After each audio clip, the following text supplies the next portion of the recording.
CIST, un sujet qui continue de faire débat. Alors qu'une nouvelle journée de mobilisation a eu lieu ce mardi 7 mars, Boris Vallaud était dans le même temps l'invité dont refait le monde sur RTL, pour donner son avis sur la réforme des retraites portée par le gouvernement. Au micro de nos confrères, le président du groupe socialiste à l'Assemblée nationale a déploré l'obstination d'Emmanuel Macron qui, selon lui, demeure sourd à tout dialogue. Il a commencé par dénoncer la caporalisation de la majorité pour s'assurer que tout le monde ait le petit doigt sur la couture du pantalon.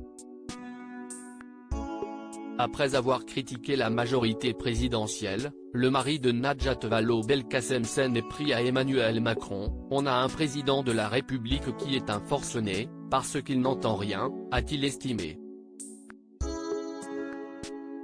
Quand on regarde la situation, on cherche 12 milliards, il y a bien des manières, sans faire un impôt sur la vie des gens, de trouver ces 12 milliards, a affirmé Boris Vallaud, avant d'appeler au retrait du texte.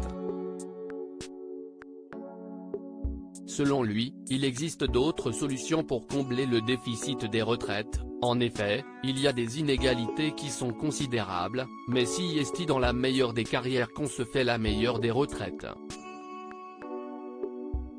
Donc si est pour ça qu'un grand débat sur le travail, la place du travail et sa régulation est important, a estimé le président du groupe socialiste à l'Assemblée nationale.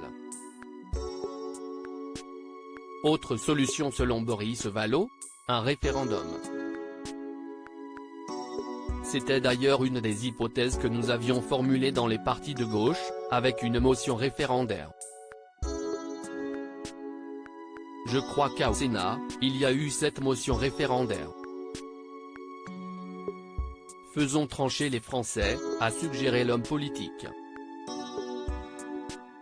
À bon entendeur. Supérieur à comme Emmanuel Macron et Fabrice Eboué, ces politiques et personnalités se sont connus à l'école. Emmanuel Macron chahuté au salon de l'agriculture. Lors de sa venue au salon de l'agriculture fin février, Emmanuel Macron a été interpellé par un militant écologiste du collectif Dernière Rénovation. Le jeune homme, visiblement remonté, arborait un t-shirt à l'inscription « À quoi tu sers ?». Il a notamment lancé au président « Vous nous poussez à bout ». Avant de détailler son propos, on ne s'arrêtera pas parce qu'on ne peut plus se demander gentiment. Ce sont nos vies qui sont en jeu. Entendez ça, sinon, ça va être terrible. Tous les rapports scientifiques vous le disent. Pourquoi vous ne les écoutez pas ?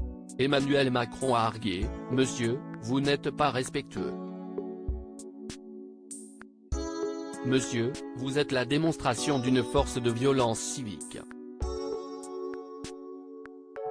Point, je suis un élu du peuple français, vous êtes élu par qui ? Toutefois, le militant a coupé court, ce n'est pas un débat. Et Emmanuel Macron, eh bien alors partez, a renchéri le locataire de l'Élysée. Ambiance. Crédit photo, Imago panoramique.